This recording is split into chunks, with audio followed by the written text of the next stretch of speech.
you know about that, huh? Brute facts. Brute facts. What you know about that? Brute facts, man. What you know about that? Here's your host with the most, not the boast. Come incorrected, your toast. Hey, Eddie, are you ready? I'm steady, it's about to get messy. Eddie, what it do, dog?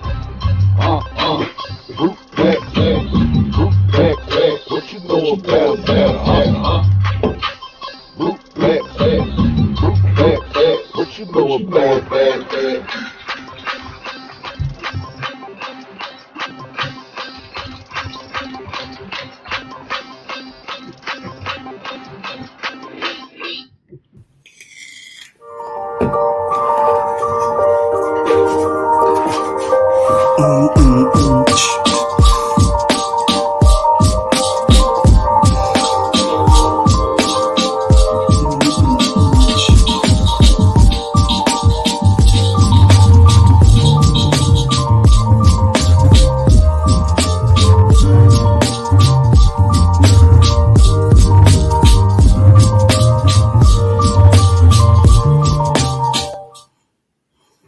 Welcome to Brute Facts, baby. I got a good show tonight. I mean, it's going to be great. One of my buddies, one who got me started off in this business, along with Ozzy in the chat, running his mouth. If he notices, I gave everybody a wrench but him, and I did that on purpose because I love him. So, without further ado, I even made a special intro for him, and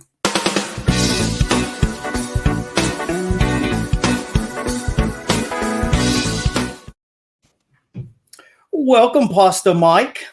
Man, did it say the sexiest something or another? Yeah, the sexiest voice in show business. Man, how about that? Man, I'll take that. I know that's right, man.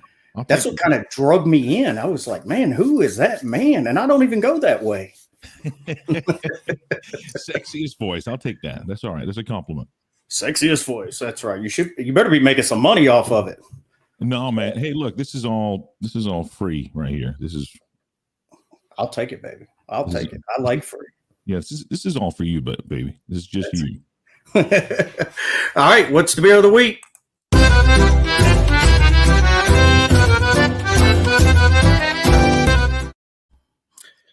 It is Modelo Especial because it's a Especial episode. Oh man, I got Guinness. I know you can't see, but I'm sipping on a Guinness right now. Oh, Guinness. Yeah. A little heavy for me. Yeah, I like the Guinness, and I got a little is it okay if I have a Jameson chaser with this, or? Absolutely, yes. Chasers are allowed for sure. Yeah. So tell us a little bit about yourself there, Mr. Mike. Well, I'm a 6'2" gentleman. I'm coming in about 320 right now. Hitting about 320. Bald as can be, smooth with it. And that's about it. That's all I can give you right now. I mean, if you want to take it to the DMs later, we can. Hey, I'm all about some DMs. Oh man. Yeah. So where did I meet you at? Tell us a little bit about your playground. Okay, so I got a little Skype group called Atheist Roundtable. This Skype group started off probably February of 2020, and I was fooling around on the TikTok, and I started getting a few cool relationships going on there. So I took it to the Skype. That's kind of take it over to the Skype, and that's budded obviously across the wavelengths, and hence the Atheist Roundtable. The Atheist Roundtable. It kind of, the Atheist Roundtable is birthed from this group, but there's often a lot of back and forths with some of the folks in the group. They'll say, "Hey, this TikToker this, or this TikToker that." Well, if my memory serves me, Josh, I don't know if you're Josh the plumber. Yeah, Josh is kind of the one who introduced me to all you guys. Well, Josh and Murder Shed Steve they're having a little chit chat about you, and it was going on for several days, and I just kind of finally was like, who the hell's this Eddie guy? Who's Eddie? Who is the guy you're talking about? And they shared a video. They dropped a link to one of your videos, and I just thought it was nonsensical that they were going back and forth about you. I said, hey, let's try and get him into on the TART show to chat with him. So, and the rest is history, because I made that video that you responded to. And yeah, that was the video that at first I didn't know who you guys were. And then I was like, no, because I was already invited to go on to Axioms on Trial. And the Atheist Roundtable. Yeah, that one. Every time you say Axioms on Trial, I got to hit that. And so I declined it at first, but then I went and watched some shows. I saw some pretty dumb Christians on there, and a lot of dumb Christians. Sure. And you guys were pretty fair. I mean, they're easy to have fun with. So I was like, yeah, they're pretty fair guys. I'll go over and check them out. So yeah, that was a couple of fun times. It was interesting because there was a lot of controversy about you in the chat, and when I made that video, I was just like egging you on to come on the show. And when you came on the show, I immediately saw some kind of, I don't want to say talent. Is talent the appropriate word? I mean, yeah, I guess I can say talent. I'll take talent. Yeah, talent is good. So I saw that kind of, I'm like, oh, this guy could be good with Oz. I kind of likened you to Oz in a way. I felt that you would be a good pairing to Oz, because just with Oz, he also likes to read comments as he interviews people as well. So I thought, yeah, these guys are going to be good together. Yeah. The Atheist Round. That's hilarious. I was playing around and put Oz in timeout. I didn't realize it was going to be for 5 minutes. But so we don't have to hear much from him. He's in timeout. Okay. Well, he's been there before. Oh yeah. He's familiar with that place. Yeah. So yeah, that was fun. Had a couple of headbutts with a few people, and talked about a few things that we usually talk about, but different angle. So that was nice. I haven't been around the atheist crowd too much on the internet, so it was like a new kind of experience thing. So, but I'll tell you, I mean, you guys were very fair. It was, a little in the beginning, it was a little rocky because I thought it was, let's bring Christians up here and look like idiots. But then I realized the ones that were volunteering to come on did a very good job of doing that themselves.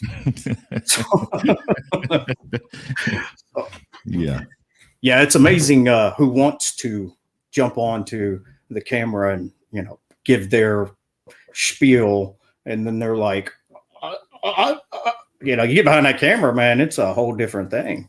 So, how long ago did you meet everybody? Well, Oz at the Atheist Roundtable. At the Atheist Round. So, I think Oz was the first guy I met. I met Oz probably October of 2019. Oz and Mac Peen, the gentleman that you saw on the Atheist Pizza episode recently. Those two guys I met around about the same time, but Oz and I, had more in common with the lack of belief. So it was odd, but Just Jeff and Just Jeff and Seastano were pretty close, but Just Jeff being the more active on the app. Seastano is more of a commenter. And Connor Prosser, there's a lot of guys that really aren't on the platform as much nowadays that were back then. And then, thank you, appreciate it. I'm not even using my good amp right now, but hey, but then we kind of formed like the Transformers. Well, no, the Power Rangers. The Atheist Power Rangers came together around February, March time, though. So I'd known Austin quite a bit. We had chatted and gotten friendly, before we actually ever got into the YouTube thing for a good few months, probably, maybe 4 or 5 months. So we're given how did you end up on TikTok? That's what I'm kind of wondering, because you just don't seem like a TikTok kind of guy. Oh, it was actually, I heard you telling your story once, and it was actually kind of similar. It lines up in a same format. So my stepdaughter had downloaded the app and I told her to. So she's only 10. And I just didn't realize it was everything goes. The For You page is like you could get the kids stuff, but you could also get somebody shaking their ass as well. So it's like you really don't know what to expect. Yeah, so, that algorithm is something. Yeah, I didn't know what it was. I just knew that a 10-year-old told me about it, and I just said, "Yeah, it sounds like a cool thing. Go ahead and do it." Yeah, absolutely. And I think she'd had it on her tablet for about a good month, and then I started hearing it was that one song, "Bust That Open, Bring It Back." I heard that song, and I'm like, "What in the world is that?" So I go and grab it, but then when I took it from her, I kind of, because it was under my email and stuff anyway, I started seeing all this Christian content as well, intertwined with stripper club hip hop. I was like, it's like the algorithm either likes Christian content, prayer of the day, or strip club hip hop. It's like that's the false dichotomy of TikTok. Yeah, that's yeah. They kept at first years ago. It was I think it was called Musically. That's right. It was called. That's right. Yeah, it was. Because my middle daughter was like real big into it, and I knew she was in what she was doing in the bathroom, and I'd like bust the door open right in the middle of her doing a dance thing. Dad, I'm trying to do this, and spoiling her fun. Yeah, and well, that's what we're here for, that's why we have kids, so we can embarrass them. Yeah. So yeah, and then it went away for a while. I guess it got unpopular, and then next thing I know, she's doing the same thing for TikTok, and I was like, "That's just like the other app," and she's like, "Oh, it's the same one. They just redid it." And I was, just like, whatever. But then after several funny videos later, because I thought they just did dances and music like everybody else. A few funny videos later, and I'm like, man, that is pretty funny right there. So, spending a lot of time in airports and travel and things of that nature, a little in the thinking room and stuff, it's perfect, perfect place. So perfect entertainment. So, well, do you have a vision for the Atheist Roundtable? Is there somewhere that you guys are heading for? Are you trying to kind of wing it or see what comes of it? Or so the original vision was to have like a multifaceted platform with the more voices the better type of thing. So it wouldn't have just been just two folks having a show and the same show. So it'd be like almost like a network. So we kind of we rolled with the Atheist Network or the Atheist Roundtable. So we just said, screw it, let's copyright the two of them. But we currently just go with the Atheist Roundtable. The Atheist Roundtable. And yeah, and so it's in the contract. So yes. Well, if you kind of go back and look a little bit, it's a bit choppy in the beginning because I kind of gave Oz a bunch of responsibility and said, go ahead and do what you want to do. And he had a format that he thought would work with like the how, what, and why structure, which was good on paper, because you want to bring a person into the interview setting, although it would be a stream version of an interview. And you're going to go through what they believe and why and things. And we did that for a little while, but we also have things where we We now do a bit of comedy. We do a bit of debate. And we're opening up the door to pretty much anything. Yeah. I think it's going to be atheist porn next. I'll have to check out on that one. I'm talking about like PAWN. Like, no. Yeah. You're on the same page. Yeah. I actually went back and looked at some of the earlier episodes, and one of the greatest things you ever did for Oz is make him put a hat on. Because I was looking at it and I was like, I mean, he doesn't look bad with a bald head, but No, you know, you got a good shaped head. You do. You I think you and I share. We're lucky we've lost our hair, but we have pretty good shaped heads. Oz looked like he'd been dropped a few times when he was younger. I just wasn't used to seeing him like that. So when I saw it, I was like, "What? That's Oz?" What? He might have been beat with the Bible, though. He might have been Yes. beat. So we can't make. We shouldn't. This is something we shouldn't be making fun of because he did get abused. So. Oh, yeah. Well, instead of phone books, though, they use King James versions. New King Jameses as well, not even the old one. Oh, was it hardback? Yeah, the hardback. That's Yeah. rough. Yeah, Mhm. no, that's rough there. Yeah. Mine was kind of whatever, my mother got her hands on. So I think I pretty much felt just about every material object in this universe. Golly. Well, but I tell you, we are hoping though to make it more of a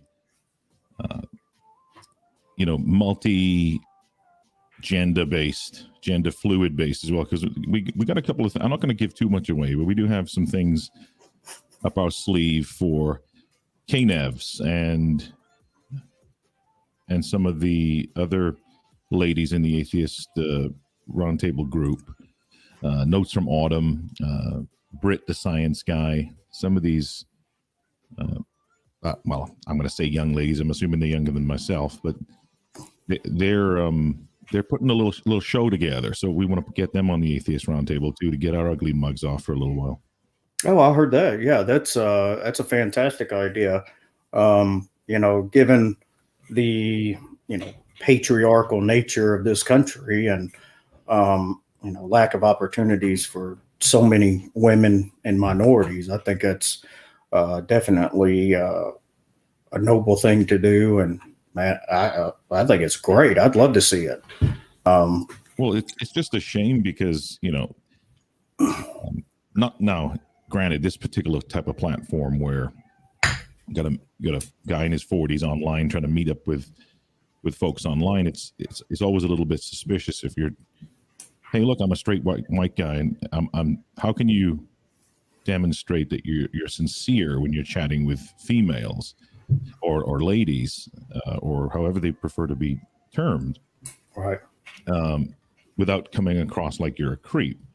But it's a male driven environment, so it's easy to say, oh, I can put a show together with 6 guys immediately. It's so easy to do that. But that doesn't mean that you can't have a quality group of ladies on a show. It's just they're just not as many of them, and it's a shame. I wish there was more, and I wish it was a little bit easier to do without coming across like a giant creep. Yeah, you always have that hill to climb. So, oh, wait a minute. Since Oz gets to say it on his show, I'm gonna say it on mine. Titan Uranus is in the house. Atheist Roundtable Live. Oh man! So tell us a little bit about your atheism. That Oz calls you a cradle atheist. He does call me that, bastard. It sounds like an insult at first, doesn't it? But I kind of thought it through, and I'm like, it's not really an insult, He called me that at first. I'm like, I don't know if I want to accept that, you bastard. It's like he's a little baby or something, a little whiny baby. No, but I think correct me if I'm wrong, I interpret that as you've been an atheist from the manger, from the birth type thing.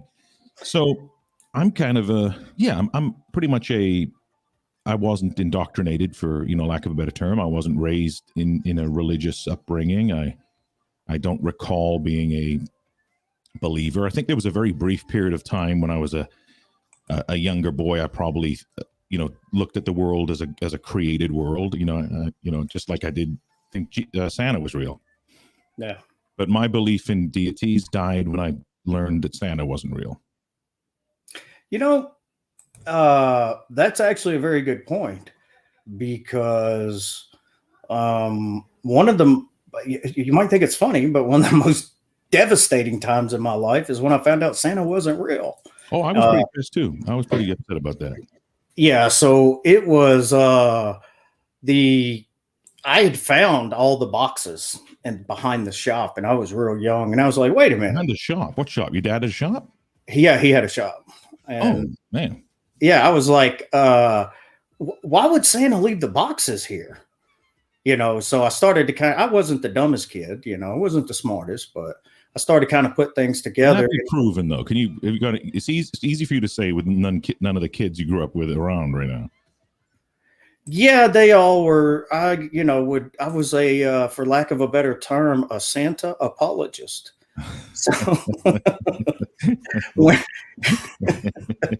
so after hearing it long enough and then putting everything together, I was like, bro, this sucks, And then, of course, thinking at that young age, I was thinking, because I know the secret, am I not going to get anything now? So, but we were, with our first kids, we hopped on the fundamentalist train. And because, being real just narrow-minded and legalistic, I was thinking, if we do Santa Claus with our kids, and then we do Tooth Fairy, and we do the Easter Bunny and all this stuff, when it comes to Jesus, who they're never going to physically see with their eyes, more than likely on this earth, why would they believe us? And I didn't like the whole idea of lying to my kids. Nothing against people that do that. I've been open and honest with my kids about everything their entire life, because that's what I want from them. So what is it that makes you stand hard in your atheism? What is it about the God claims that you have issue with? They're just too far-fetched now.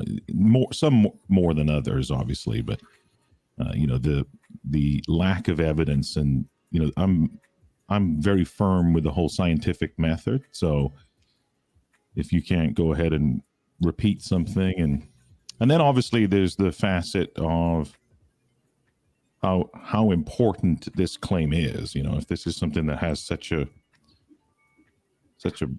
backing to it, then I'm not going to just go off of what those folks said back in the day. So do you ever wonder? Do you ever look to the sky and wonder if there's so much more? Well, maybe not. Maybe that last part, no. But yes, I do wonder. I mean, like the gorgeousness of the stars 100%. And things of that nature. So. Oh yeah, I think that this world has so much wonder to it, wonderment and awe and beauty but also it has hideous, nasty. I watched a video the other day that was very hard to understand. There's an area in Africa where baboons have learned to capture fawns and just sit there and just eat them while they're alive, because they know they can't do anything to them. They eat them from the hind legs forward, and they eat the soft tissue, and it's grotesque. Yeah, that sounds like it. Yeah, it's hideous. So there's also that. So you can be staring off at this beautiful sunset, and then as you cascade down, you see something like that. And this baboon the baboon looks like he's having a whale of a time, like he's eating sushi. Yeah, that's that's along one of the areas that a lot of people, Christians, theists, also struggle with. Seeing just the sheer brutalness that goes on in the world, and I think it's a valid observation. If you were going to be a theist, which do you think you would be? I think that there's some interesting philosophy involved with some of the pantheistic or deistic things, but I have never really contemplated theism, like monotheism, like a singular God. I find those to be the most absurd, in my opinion. A singular God. Why would we posit more, though? Well, if one will do the job, why have more? Well, I kind of just don't know the don't know element of it. Like the fact that we would have narrowed it down and knowing it's one God per se, and being able to worship it, that stuff is hard to grasp, I think, for me. But if somebody was to explain that there is some kind of element other than, like a creation element to it, this world is hard to understand. I can give you that. Yeah. There's some unexplainable, bullshit going on. So you often use the phrase normalizing atheism. What do you mean by that phrase? Well, I think the word atheism is off-putting to a lot of people. It comes with a connotation. It comes with a bit of, bitterness to it, especially to people that might be feeling like they want to lean into that lifestyle. So if you're a person that's currently in a religious upbringing and you're no longer buying into that belief system, you might not want to call yourself an atheist because you're intimidated by the term and what you may have been taught or misled to believe. So that's hence I put atheist in front of pretty much anything. Atheist pizza is actually nonsensical. It's silly. Because it's just pizza at the end of the day, right? So yeah. it's a satirical term. So I kind of want people to understand that atheism is just simply not believing in the claim of theism. That's all it is. It's nothing else, because I actually don't agree with a lot of the things other atheists agree with. So yeah. And for anybody who doesn't know that's watching this, or that's Pasta Mike has a little docu-series. It's called Atheist Pizza, and it's on the Atheist Roundtable on YouTube, and it is high quality, man. I think you do a fantastic job on it. So, I appreciate that, man.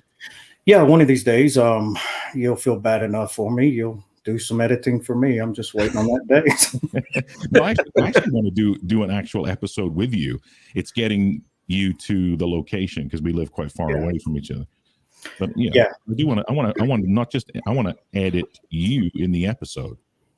Oh, edit me in. Yeah, I want to actually get some pizza with you, man. That's what I want to do. Oh, okay. All right. Don't be, don't like make a video and put a garden gnome in it. That's not funny. No, I think it'll be funny enough just shooting a video with us next to each other. Oh yeah. Because you're like what, 7 foot tall or something? No, I'm 6'2", about 320, really? 315. Yeah. Hey, you looked way taller in the picture I saw when y'all met up. So I'm about 6'2", 6'3". I'm probably just under 6'3". I don't think I'm quite 6'3". Well, I better not hear another short joke from half those people that was in the crowd then, because they're not much taller. Well, I would argue that Jeff is lanky, but everyone else is about average height, but they're not short. Nobody's really short. I think everybody's at least 5'9", 5'10", at least, except for me. Yeah. Now, the one person that is unusual, you don't think he's going to be as tall as what he is T-Jump. Well, yeah, because you get to see his head in his chair. That's pretty much. No, this little young lady right here is a little tiny thing in real life. That little chick you just brought up right there. She's a little itty bitty little thing in real life. That's what I love about my grandmother. She's like, she was 5'3", 5'4" at one time, but I think she's barely 5 foot now. So when I stand next to her, I'm like, put my arm on her head. I'm like, Grandma, I love you. And she gives it just as well as I do. So, it's usually a slap my arm off and get away from me, you freak, or something like that. So to the real questions. Oh, let's go. Let's go deep. What is on your iPod right now? What are you listening to? Or your iPhone? I said iPod. Look at my age. Your iPhone. Well, I was raised in the UK. I was born in Texas, raised in the United Kingdom for 20 years, actually, and European influence. So I like a lot of electronic music, dance, EDM, house music, trance music, drum and bass. But I also like blues and Oh, old school country, and I also like R&B. I do like I like 90s rap. yeah. I don't like modern rap at all. Yeah, I don't either. But I am of course, being from Memphis, I have to be a blues person. But I love there's nothing like sitting around listening to a steel guitar Oh, and man. drinking a beer in a dimly lit club if you've never been to Beale Street in Memphis, it is I have just, not, and I would love to. I'm envious of that. man, it is fantastic, even if you're not a blues fan, because the history that's there, of course, not all good, but on Beale Street they have about every kind of blues club and regular clubs that you could go to, but some of them they're perfect. It's a hole in the wall. It's dimly lit. There's not a bunch of people in there, and you just kind of hang out in the corner, drink beer, and listen to, these blues guys that's been playing for many years. And they got a lot of street performers too. There's some pretty awesome music guys on the street there. So what is your Oh yeah. Well, let There me tell you you, I do like to sip on some bourbon. 'Cause, There you go. see, my U.S. family from South Carolina. Yeah, South Carolina. I really haven't got any ties to Texas. I was a military brat, so. But South Carolina and Wales is like the split I got. That is one heck of a combination. It's a nice So you're split. like a redneck Briton kind of guy. Well, British redneck. I think the Welsh are the rednecks of the British. So Yeah, that's right. Yeah, we're all Yanks. they got a goddamn dragon on their flag, man. They mean business, son. Yeah, they mean business. But I do like bourbon, so I like to sip on some bourbon and listen to some blues when I'm relaxing. But I also like the club music, like the trance music and stuff too. But more so from what I grew up on. I used to DJ that stuff back in the day. It's more of a nostalgic thing. Yeah, my wife is from South Florida, so I used to go down there with her and her family. So there's a lot of European influence there.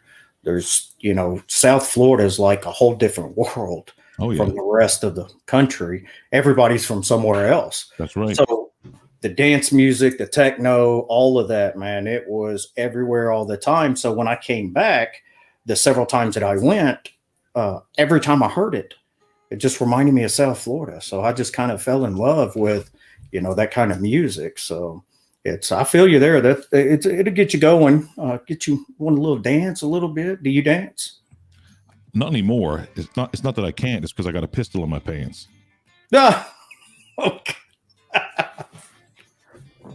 I don't even want to know anymore. Right there. What was your favorite food in the UK? What do you mean? What was? Well, I mean, in the UK. Okay, yeah. So my mom, luckily for me, and if anyone ever was lucky enough to grow up with a mama that cooked, then you're a lucky person. So my mama cooked all the time, because we weren't we were quite kind of poor actually, and so it wasn't eating. We didn't eat out, very rarely. It was cooking, but luckily for me, she could cook, and I was single parent, and she'd cook a lot of British, food, a lot of potatoes, man. We can do a lot with potatoes, and there's a nice Welsh. It's almost like a cross between a stew and a soup. It's called cowl. Cowl? It'll warm your bones, bro. The potato thing, that's yeah, because Ireland, that was like their major export. But it's very similar. Like you got to appreciate like these Celtic colonies like Scotland, Ireland, and Wales. The food cuisine is very similar. But I think the Scots are the only ones that eat haggis, though. They're the only crazy. That's what I was going to say. Haggis, is that the one like the blood No. pudding? What is the No, blood no. pudding? So Welsh eat that. Oh, That's black pudding. It's just clotted pig's blood fried up. oh, You're talking about haggis. It's like pig's intestines and stomach. I'm not sorry. Yeah, I think is it a lamb or pig? I forget. It's like stomach lining and oh. yeah, it's not something I want to. A lot of people like it though. Well, at least in the southern U.S., when people eat chitlins, they fry them. Hey, So- I'm not going to say this word because it might get flagged, but the Blood mean, pudding. That's right. no, the mean term, the derogatory term they call gay people here in the U.S. Oh yeah. That's Black a word. cigarette over there, isn't it? Not only that, okay, that's the three-letter variant. But Okay. the full term, the full term, it rhymes Yeah. with maggot. Yeah. Right? Yeah. Well, it's a dish over there in Wales. You eat it with peas. Google it right now. Put like instead of put maggots and peas, but put F in front of it. Yeah. I promise you, it's actually a dish. I believe you. That's what. So, what was your face the first time you heard somebody say, "Hey, would you like some?" Well, they don't refer to gay men or gay people as that over there in Wales. Oh, and you grew up so you didn't even know that it was A derogatory term. No, Oh, not okay. until I was a teenager and started watching American TV, and I saw that it was like a term. But I also didn't eat that food that much either, though. I don't blame you. There's been places I've been, and shepherd's pie is real big. There's been places that I've had some shepherd's pie that was and so I don't know. Is there like different variations or? Yeah, some people put peas in it. There is different variations. Okay, I was going to say I've had some really good. Most places it was good. We went to a place in Vegas. It was an Irish pub, and it was probably the closest to a real Irish food or UK food, period, because it's all real close and kind of the same. But they had smoked salmon, which is like, but the way they served it, they said it was how they eat it, or it's like a real big snack or thing in the UK. And I don't like salmon, but it was pretty good. I mean, it came out, with some crackers and stuff, and it was fantastic. What you call me? Yeah, that's right, baby. Oh, hold on a second. You don't like salmon for real? I'm a big fan of salmon, Eddie. I like salmon if you can keep the moisture and not have the fat strip on the bottom, because I just don't do the fish taste. You could cut that off, right?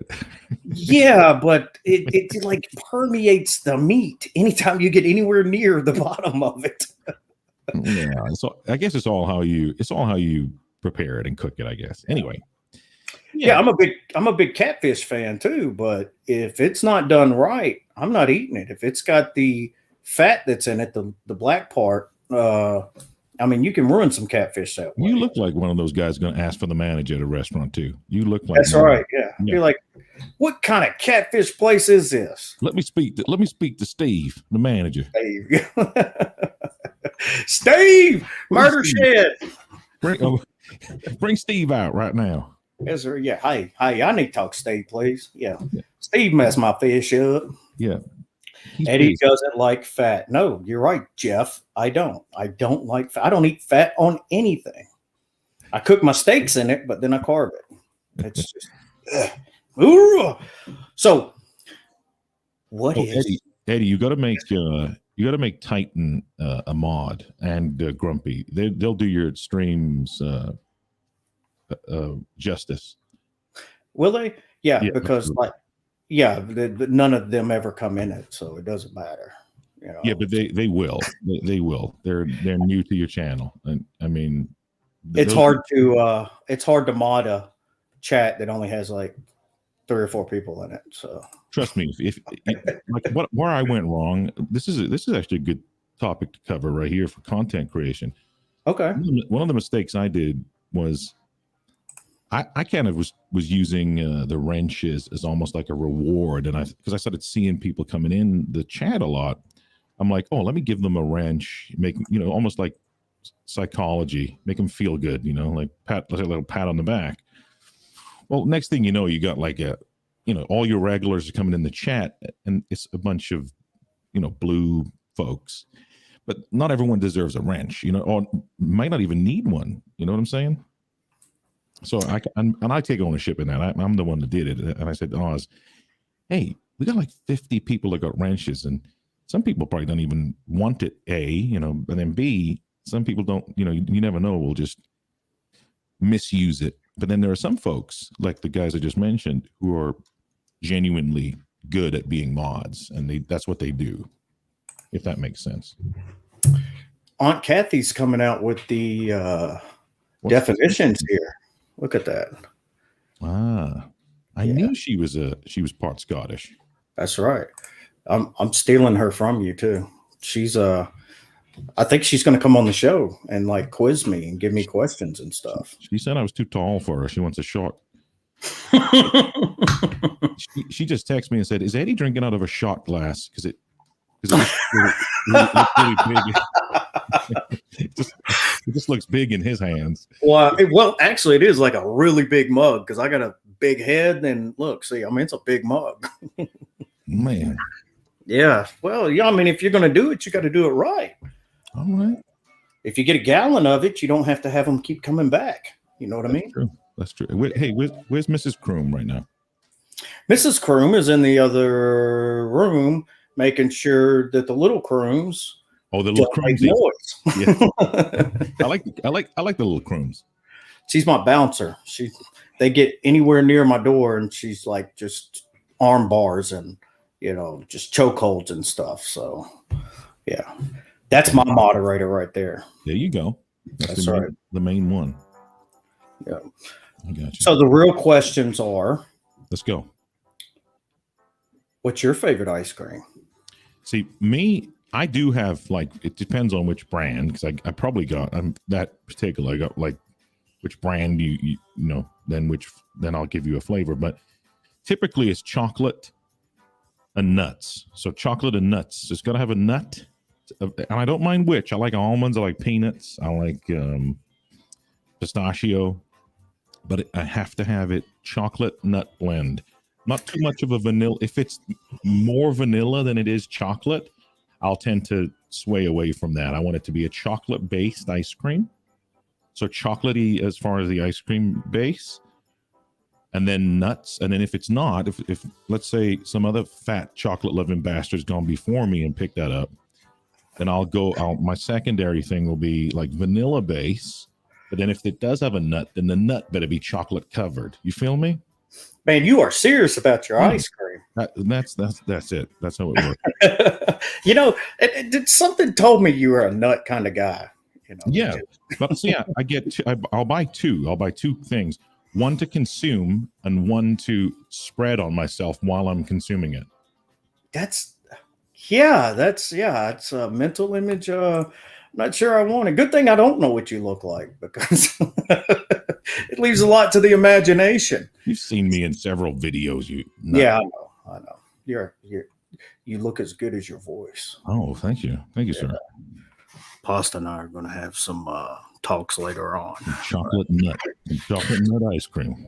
So this is going to determine where our relationship goes. Okay, go ahead. Does pineapple go on pizza? It does. Absolutely. Oh my God. It does. I'm sorry. No. Fact, I'll be honest with you, Eddie. I'll be honest with you. I think that you can.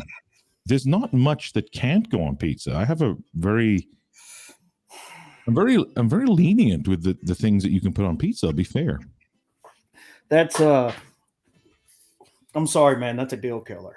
See, I don't eat pork. So I don't eat ham on a pizza, but I'll substitute. I'll put chicken and pineapple.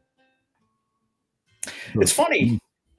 They call it Canadian bacon, and it's just ham.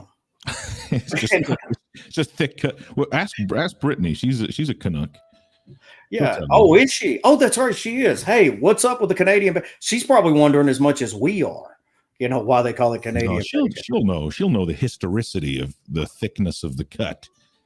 You know, they have a steak in the UK called gammon steak. It's just a thick cut piece of pork, and they serve it with a piece of pineapple. Actually, what? Yeah, it's like a big old chunk of pork. They call it a gammon steak. That sounds like abusing a steak. I mean, that's worse than putting pineapple on pizza. Well, look, it comes with. Usually, they serve it with a piece of pineapple. My mother used to make pork chops with cloves and pineapples. My mother used to call me pork chop. I'm not going to tell you what my mom used to call me. I had to have the my ears pierced, you know, because I grew up in the late 80s, early 90s. And, you know, it was kind of the thing. And we didn't do club were big back then as well. Yeah. And we didn't do the one ear thing. You had to have both of them done. Oh, okay. Yeah. So when I got both of them done, my mom started telling everybody I was the little girl she always wanted. And to make it worse, believe it or not, I had long hair, long, straight, gorgeous hair. Oh, beautiful.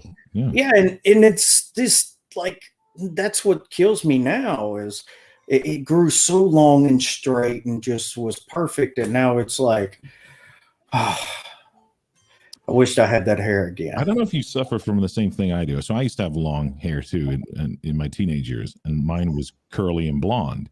So I looked like a surfer kid in Wales, which didn't make any sense. But so I occasionally will dream that I still have hair. Does that happen to you sometimes? Yes, I do. I absolutely do. And then I'll wake up pissed. I'll be like, that's I was about to go to the hair aisle in the grocery store, and I was getting all hyped for it. Dreaming of Paul Mitchell. It's funny because people are like, you know, sometimes I do hear, well, you look pretty decent bald, and you know, stuff like that. And I'm like, yeah, thanks, but I would really, really want hair. It could be worse though, because you could have a head like Oz. That is true, or a beard like Oz. That's worse. Oh, at least I can grow that'd be terrible. Yeah, that'd be terrible. That would be terrible. I love Oz. Oz is my brother from another mother. Yeah, I was actually looking to see how, you know, you see these Bosley commercials and stuff like that, and they're talking about like skin grafts and planting hair like one at a time, and I'm like, what? No, I think I'll just stay bald. So about 10 years ago, I looked into Bosley. It was when I still had a little bit of hair going on. Right? I felt like I could salvage it, right? So I looked into it. And I don't know if they've changed the procedure now, but the old procedure was they would literally scalp you in the back, like cut like a chunk of the back of your head out where you have good hair. Because, you know, there's an area of your hair that's immune to going bald, right, on men. Yeah. So they would take those follicles and then, you know, implant them, like stick them into the scalp, like in an artistic way. You know, there's a little bit of art to it, but it only took to so many people. And then it's like it was like 18 grand. This was like in 2010. I was like, no, I'm good. Yeah. Yeah, I'm good. Yeah. Yeah, I'm good. I don't want to be messing with any of that stuff. I'm not that vain. You know what I'm saying? Yeah. I looked at the oils, the creams and all that, but it doesn't work for everybody, and you have to keep using it. And as soon as you stop using it, then your hair goes back. I honestly think that if there is a God up there, he didn't want you to have hair.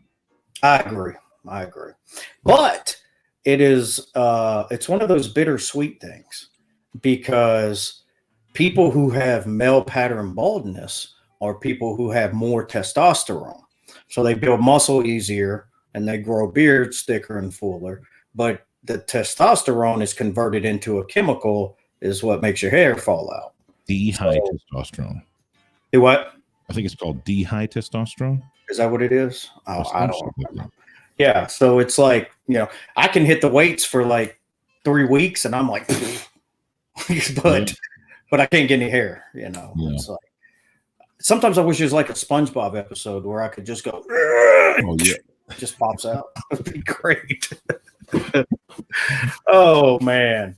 So what do you have coming up as far as I know you've been working a lot on different like mini series and stuff like that. Do you have something else in the works, or maybe something secret or you can't talk about? Or? No secrets, man. And I'm surprised you haven't. You could have.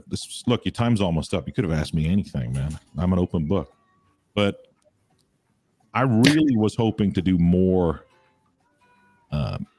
high quality documentary videos, and it's sad because I don't have enough people to do it with. So now, granted, I can't fly too far, but I can drive within decent distance on the East Coast, maybe somewhere toward the West, and I'll take care of the bills and things for the trips. But I'm not having too much of a reception of folks wanting to do it. But Pastor Landy Dandy, he's in Tuscaloosa, I think. Pastor Landy, I don't really know. Nice guy. He was one of our earlier. He's been on TART like back when we first started. Really nice guy, younger guy. He's probably in his late 20s. Really, really nice gentleman. And he debated J-Mike early on. He just reached out to me and wants to. He said he'll even drive like to meet me halfway somewhere. Nice. So I'm be going to do, but that's when you say if I got something coming up, I just really want to focus on doing that. I've got all the equipment now to make film. That's my passion, is to do that sort of thing. Well, I mean, you said I could ask anything, but I don't want to give away too much of the mystery. Oh, look, and there goes the time, man. My bad. Yeah.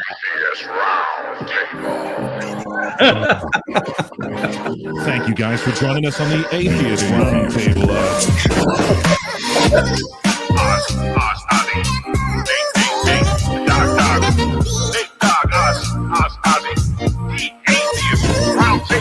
All right, just fucking with you. Go ahead.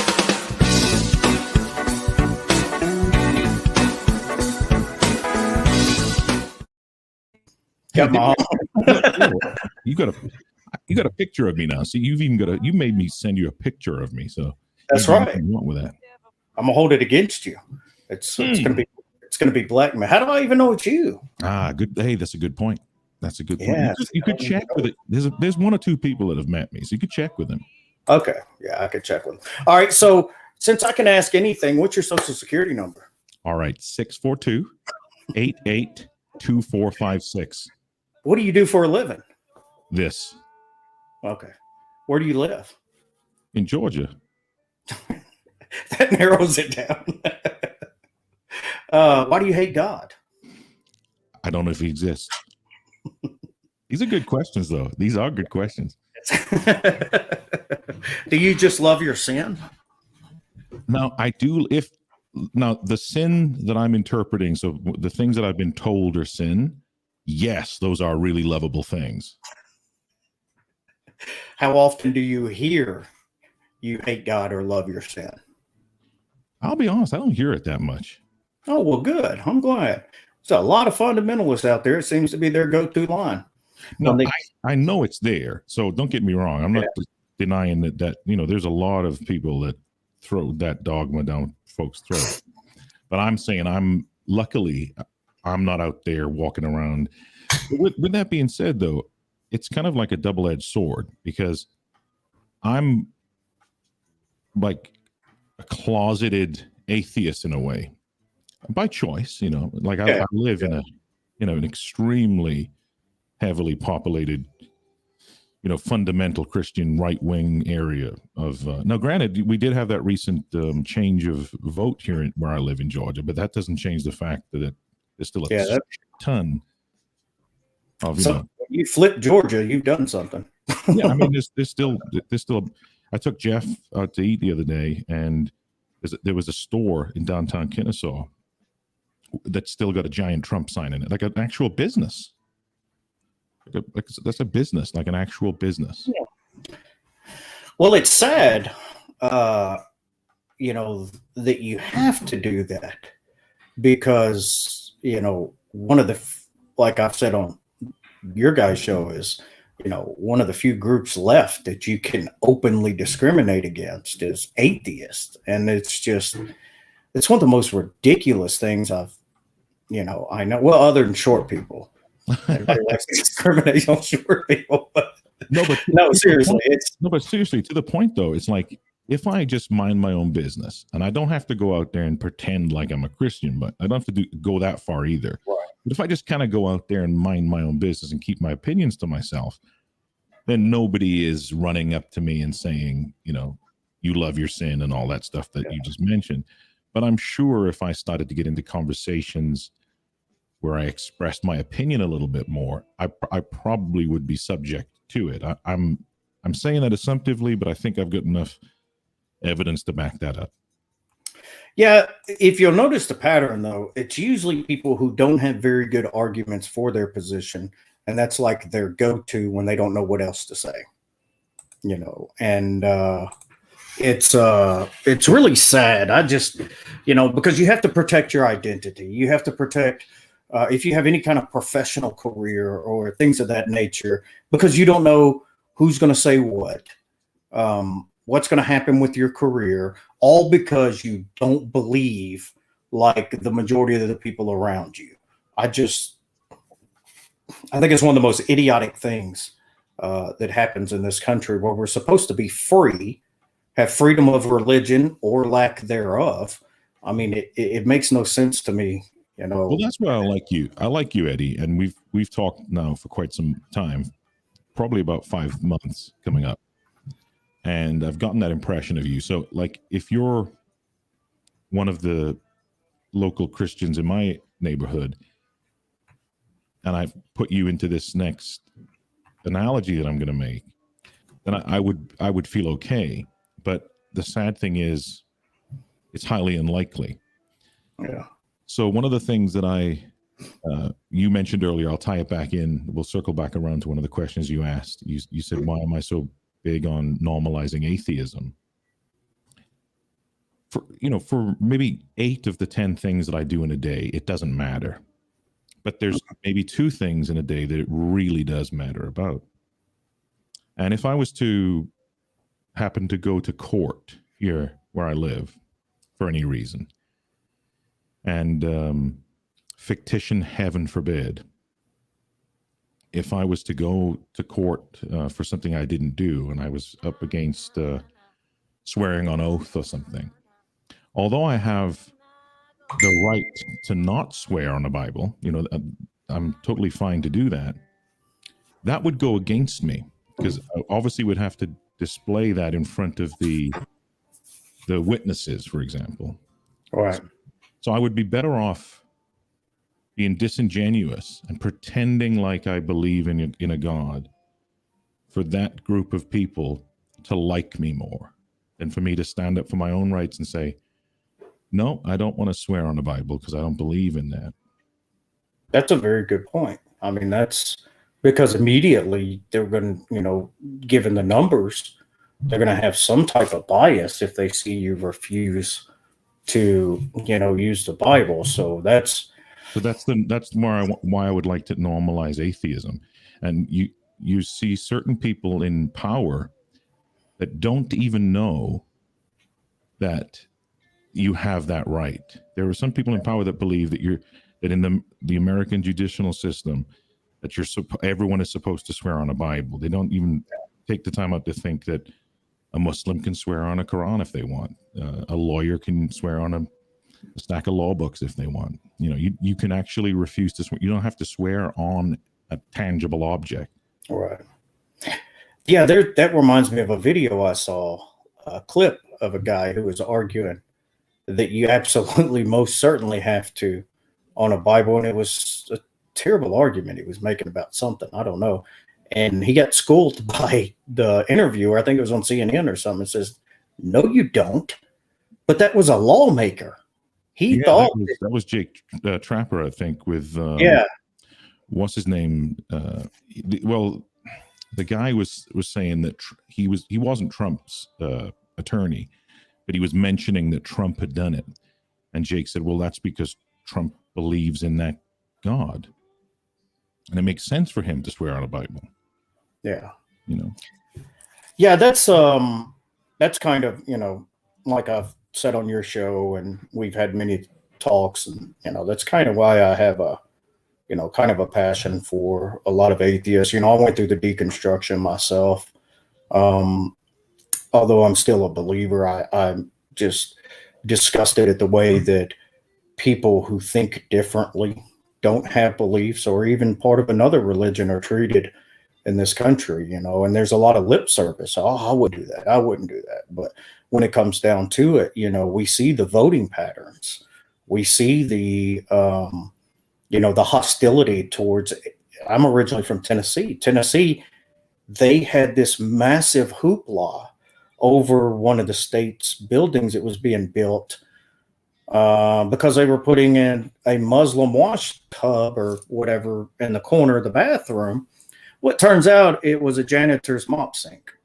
And they threw this massive fit when in Tennessee actually has a pretty sizable Muslim population.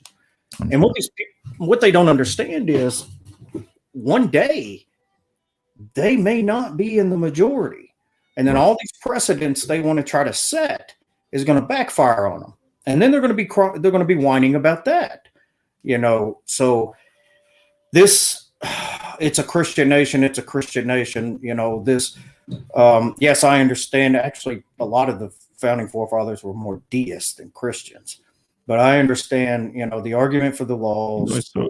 I got to stop you because that's so unusual to hear a Christian say that. That's unusual to hear. What's that? Well, you just what you just said. It's right there in history. You can read it and see that. Don't get me wrong. I've also heard atheists try and argue that the founding fathers were agnostic or atheist, which is not true, but they certainly were not Christian. No, yeah, a lot of them were deists. They weren't even. Well, back then, it was more common to be deist. That was like a very common belief system, right?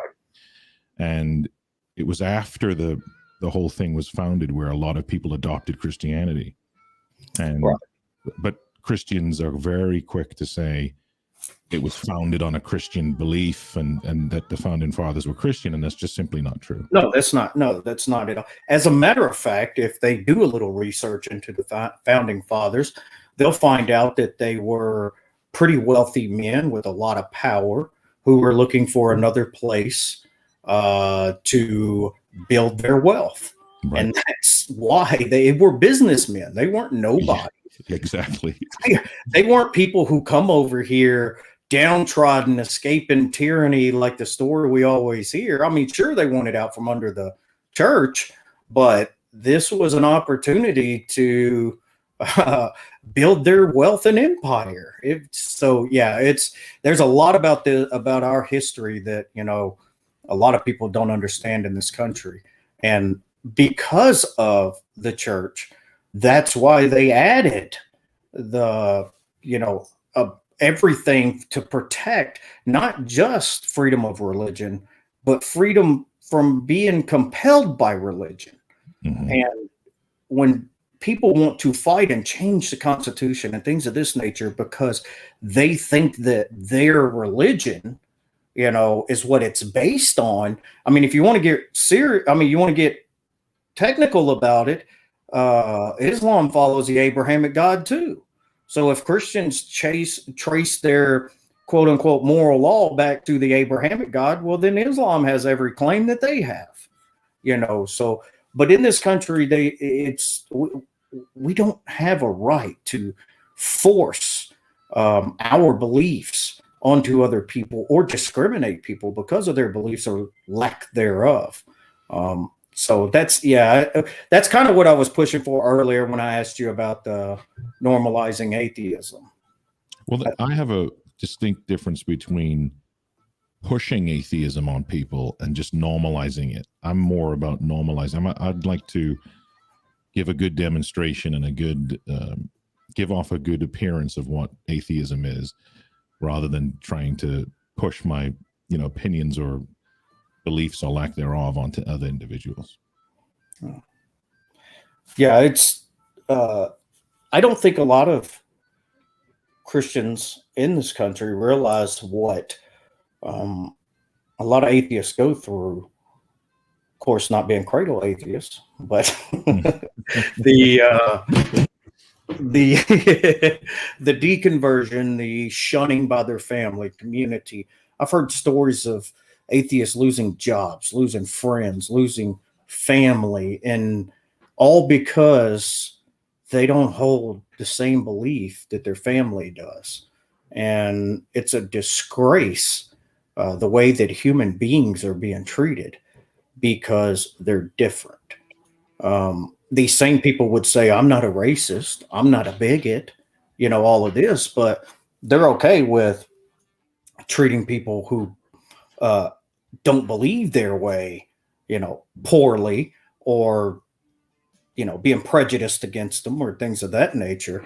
And it's so, I mean, I'm with you. I don't, of course, I don't think atheists are true or, uh, I don't think their understanding of reality is true, but it doesn't matter to me about them being a human being, and I think that's something that in this country, man, it's an absolute shame, especially, where you live in Georgia, where I live in Arkansas, or Tennessee, where I'm from. I mean, I couldn't imagine having, if I had to reveal that I was an atheist if I was.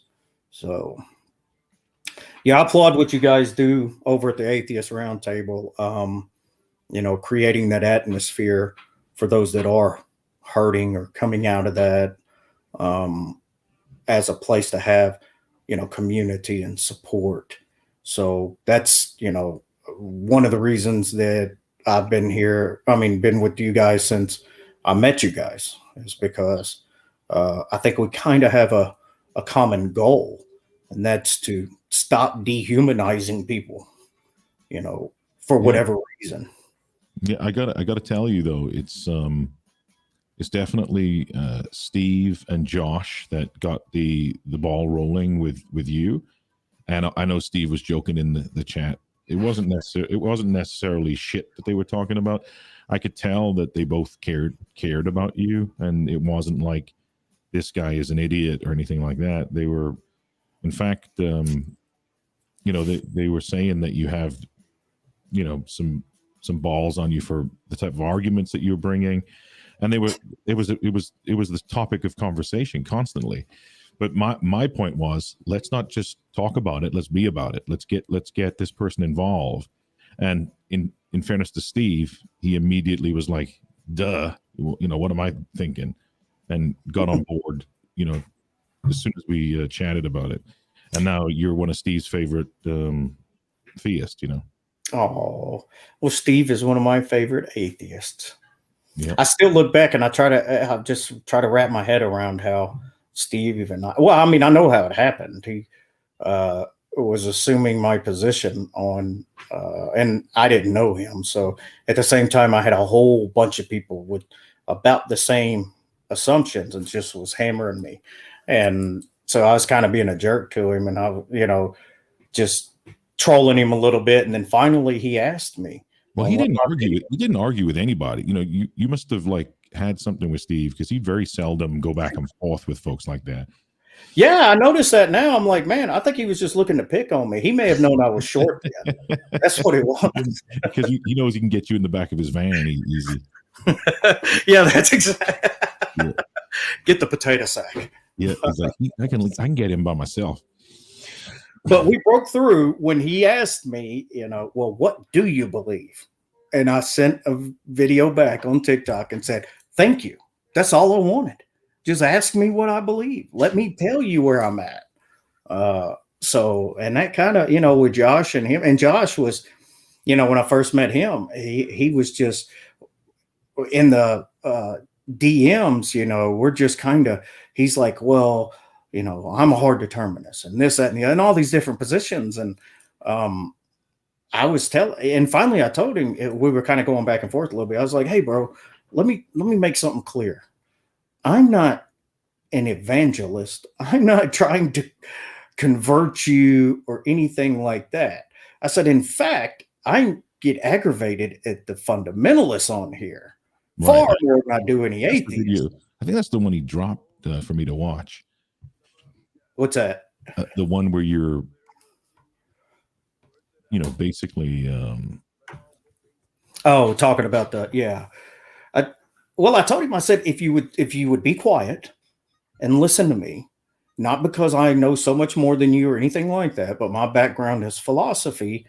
And I was kind of joking. I was like, I'll make you a fundamentalist killer. And, because his arguments are pretty terrible. But to his credit, he didn't have too much pride. He listened, and we worked through a few things, and he started to kind of wheels turn and kind of went and did his own thing. So, I think there's benefits and pros and cons to TikTok. You can definitely, like, case in point, you can make friends on TikTok.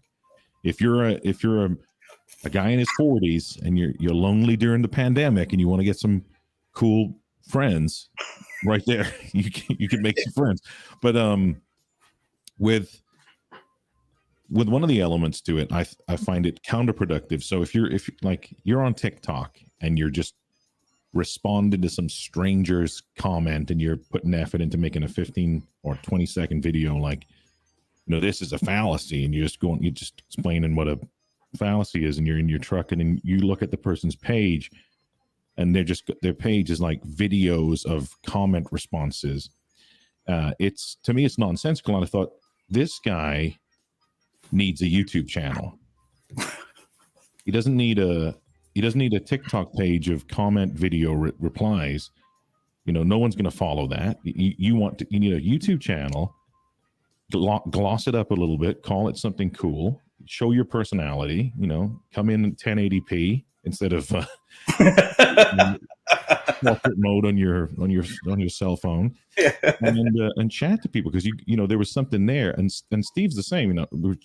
Steve and the guys, we start chatting in Skype, and I'm looking at Steve in his shed, and to Steve, he's probably thinking, I'm just going to go in my shed and chat to some guys I just met online. Who are these fucking weirdos, But I'm like, Steve, it's genius, dude. You're going to be Murder Shed Steve from that goddamn shed. Don't you dare put a green screen up. And the dude kills it. I mean, the dude kills it now. Oh, he plays the part great, man. Right. I love it. The horrible dad jokes. Yeah, terrible dad jokes. And Grumpy has got Steve's original pipe, by the way. Oh, wow. Yeah. I haven't seen the pipe in a while. What did he do with the pipe? Did he lose it? No, still got the pipe. Yeah, that, it's funny because I had thought for a long time, being a outgoing person and love talking and running my mouth and all this, about doing some kind of, YouTube channel or something like that. And, I talked to my wife over couple of years, just bouncing it back. But being ADD, you get this, you want to go do this, you want to go do that. And then, a month later, you're just like, whatever, I'll do something else. But after meeting you guys and you guys having me on, and start to have me on regular and getting comfortable in front of it and seeing how much entertainment it can be, I've had a blast. I mean, even the ones that seemed like it wasn't a blast, it was still a blast. And, watching you guys kind of build what you're building and, the encouragement from you and from Oz, it's, I give you guys all the credit in the world, because I probably wouldn't have made that step if it wasn't for you guys. And you kind of gave me the confidence and the desire to want to do it. And so I give you guys all the credit and thanks in the world for that, or I wouldn't even be here and you wouldn't be on this show.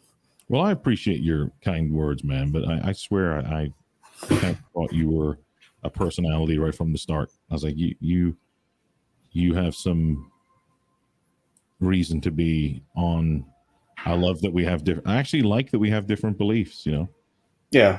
I don't think I'd get along with everybody if they had the same beliefs or lack of beliefs as me. So Yeah, I'm with you on that, man. We need people. We need unique people. People need to be different. We need to reach out and talk to people that's different from us. That's how we learn. That's how we get experience. you might So be the one theist that I've met that somehow, and I wouldn't call you. Please don't take this offensively. I wouldn't call you a progressive Christian, but you somehow line up with you throw out the bigotry that most people interpret as bigotry, and you. But where I may still say to you, I find it still boils down to you believe in a deity. I may say to you, well, I find that to be illogical. You also have just as much right to say to me something similar, but I'm not going to be offended. I'm not offended by that, and I don't mind, and we can still go out for a drink or something. I honestly don't care because you don't have any beliefs that I feel jeopardize somebody's position in life, or so if you have a personal belief that you think that there's a creator that you're going to have an afterlife and go to, I'm totally fine with that. But if you think that somebody can't do something or be with somebody of the same gender, or you think of some of the things that people do actually say in maybe in Islam and things, then that's a different type of thing. And I've never even seen anything like that from you. So yeah, it's in this country, man, the way that scripture is approached, people forget that it's ancient text. It's been translated. There is a historical context to it. There's, the literalist approach to it. It gets you into all kinds of issues, especially when you think somehow that every scripture from thousands of years ago applies to today. That's not to say that there aren't truths that apply to today, but to take an ancient culture and an ancient text and hold to this insane inerrancy and literally you can believe in an inerrancy of scripture without believing every story, every word, because that gets you into all kinds of trouble. Because was it the original language? Was it the English language? Which one is inerrant? Because you have to translate concepts and ideas. And I think that's where a lot of people in this country, or I'm going to say the West, it's the Western Protestant evangelical conservatives that go by this literal principle. And it's not even something that's been done historically, nor in the majority of the world. And what they don't understand is they think they're holding to unchangeable, inerrant biblical truths. And they're really, whether they're intending to do it or not, they're hiding homophobia because of the way that they interpret this book. And they, as they point out what they think are people living in sin, as if, according to the Bible, that anybody lives without sin. Everybody lives in sin. We're all fall short. And so I just approach it practically. I take it in the context of history, who the author was, who they were talking to, the time, what message they were trying to convey, the style of book, is it poetry, and all these different things. And I think that's how we've gotten to the point that we have in this country, justifying, bigotry because they think that that's what's taught in the Bible. And they would argue it's not bigotry. Well, if you're, publicly shaming people for a quote unquote sin that you don't suffer from, that's bigotry. It absolutely is.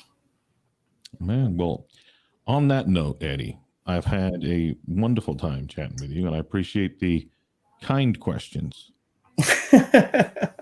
Well, I had to throw my buddy some softballs. I don't want to reveal too much of the magic behind the show. The wizard behind the curtain. I still feel like I won the debate though. So yeah, you did. That's comes with experience, comes with time, and you have so much more than I do. So you know how Oz always asked at the end of the debates, who won the debate. I think I got you in this one. I'll give it to you. Just because you're my buddy. Champion. Thank you for joining us, Pasta. Yeah, man. Hey, look, I think we need to I'll do round 2. If you let, I'll ask your permission, obviously. Mm-hmm. But since the audio messed up on the interview that I did with you, maybe I'll come back on your show and I'll do round 2 with you. However, you must admit to everyone right now that was not my phone or my problems from the audio. The ACS round table. We can't do it.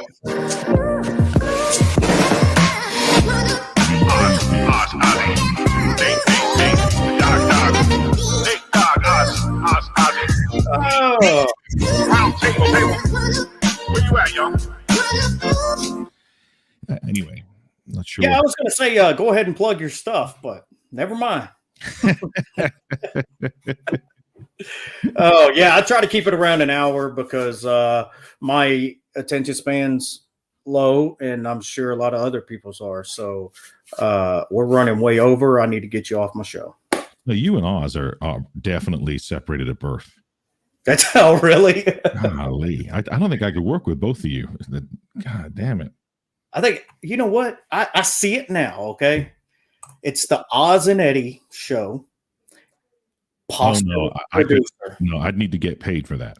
Pasta is hey, bro, I'm talking about be on a payroll radio show or a series or something. I'm telling you, man, it'd blow up.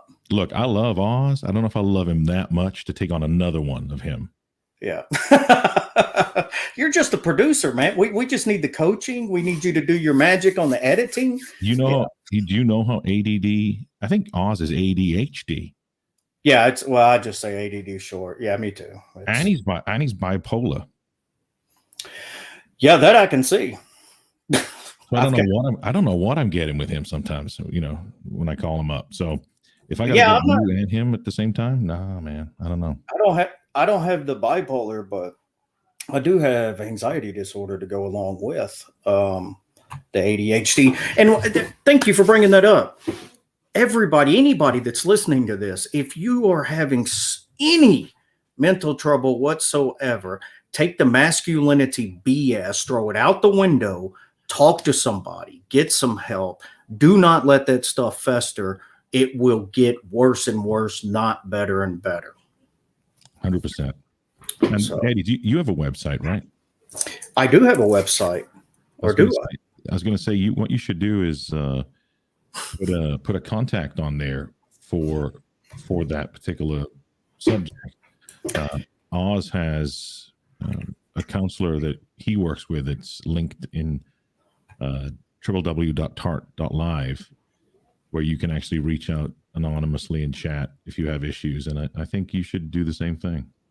Yeah, I totally forgot about that. I'm glad you brought that up, about the Atheist Roundtable having the experts to help. Now, I do on my Facebook page, my banner on the background is about mental health and depression, and anybody that needs to talk to somebody can call me or message me any time of day, any night, even if I don't know you, because it just it's something that people cannot toy with. It is a deadly serious thing, and I don't mean that hyperbolic either. It's understand. So on that serious note, thank you, Pasta. Love you, bro. Oh, love you too, bro. You the man. Yeah, appreciate it. See, Oz didn't even get a I love you, but I do love you, Oz. Yeah. You're my bald brother from another mother. Thank you for joining us on Brute Facts podcast. It's been Eddie Kroom and Pasta Mike as we see you out into the night. Late night. Tuesday. Late night, baby. All the way from Arkansas. Arkansas. Home of Bill Clinton. The Clintons. Did you know that Arkansas is in the Bible? It's the only state in the Bible. Because to the Brute Facts podcast with Eddie Kroom, the feisty little bitch of Christian. Oh yeah, guys! Don't forget to press the like button. It's so small, little teeny tiny like button, smaller than the acronym. See you later. Yeah, so I just mute him, and that's it. Oh, hey, good morning, and hey again, good morning. Hey again, good morning. So. I got to finish my joke now. I can't leave people hanging. Arkansas is the only state in the Bible. When the floods receded, Noah looked out over the ark and saw land. The Atheist Round Table. All right. Peace out, Pasta. Love you. Peace out. Everybody, thank you for joining. Thank you for being here and seeing Pasta Mike, the man of the hour, the sexiest voice in radio. Or show business. That's what I said. Stupid freaking radio. Anyway, I am working on some big names coming up. So do not miss out. I promise you're going to like it. They may not be as sexy sounding as Pasta Mike, but they'll be interesting nonetheless. Have a good week.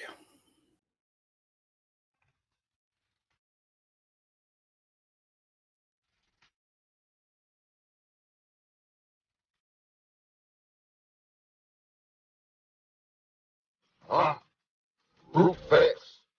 Brute facts. What you know about that, huh? Brute facts. Brute facts. What you know about that? Brute facts. Man, what you know about that? Is your host with the most, not the boast. Come incorrected, your toast. Hey Eddie, are you ready? Keep that mic steady. It's about to get messy. Eddie, what it do, dog? Brute facts. Brute facts. What you know about that, huh? Brute facts. Brute facts. What you know about that?